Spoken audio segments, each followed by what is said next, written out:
Printed paper ഉണ്ട്, colour designs ഉള്ളതാണ്. ഏത് കളർ വേണമെങ്കിലും കസ്റ്റമൈസ് നമുക്ക് ചെയ്യാൻ പറ്റും. പല കോർപ്പറേറ്റ് കമ്പനികളോ സാധാരണ കാറ്ററിംഗ് സർവീസ് ഇതുപോലെ പ്രിന്റ് എടുത്ത് നമുക്ക് ചെയ്യാൻ പറ്റും. പ്രിന്റഡ് പേപ്പർ നമുക്ക് എങ്ങനെ വിളിക്കാൻ ഞാൻ കാണിച്ചു. അയാൾ നമുക്ക് കട്ട് ചെയ്ത് കിട്ടും. ആ പേപ്പർ ഞാൻ പൊസിഷൻ കറക്റ്റ് ചെയ്തു. ഇതിൽ പ്രത്യേകം ഞാൻ പറഞ്ഞു സ്ക്വയർ പ്ലേറ്റ് കൊടുത്താൽ കട്ട് ചെയ്ത് കാട്ടി തരുന്ന അറിയാം. സെയിം ഇതിൽ താഴെയോട്ട് ബട്ടൺ നമുക്കാണ്.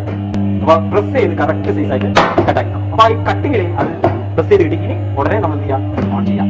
അപ്പോൾ പ്ലേറ്റ് നമുക്ക് റെഡി ആയതുപോലെ ആവശ്യമായിട്ട് പറഞ്ഞു. ഇതൊരു 3 പീസ് വെച്ചിട്ട് 1 ടൈം കഴിക്കാം. ഗ്രീൻ കളർ എടുക്കുന്നു, പേപ്പർ 3 എടുക്കുന്നു. കറക്റ്റായിട്ട് ഞാൻ സമചതുരത്തിൽ എടുത്തു, ഇതിലോട്ട് വെച്ചു, പൊസിഷൻ കറക്റ്റ് ചെയ്തു. നേരത്തെ ചെയ്ത അതേ ബട്ടൺ ഞാൻ എന്ത് ചെയ്തു, താഴെയിലോട്ട് അടിച്ചു. ഇത് 12 ഇഞ്ച് ബ്ലേഡാണ് നമുക്ക് സെറ്റ് ചെയ്യുന്നത്. കട്ടാക്കി ഹീറ്ററിലുകൊണ്ടാണ് കട്ട് ചെയ്ത് കറക്റ്റായി വന്നിരിക്കുന്നത്. വീണ്ടും ഞാനത് പുറമെ ഓണാക്കി വെച്ചു. പ്ലേറ്റ് കറക്റ്റ് സ്ക്വയറിൽ നമുക്ക് ഗ്രീൻ ഷെയ്ഡിൽ പ്രിന്റഡ് ആയി 1, 2, 3. അപ്പോൾ 3 പ്ലേറ്റ് ആയിട്ട് നമുക്ക് 1 ടൈം തന്നെ ഇതിൽ ചെയ്യാം.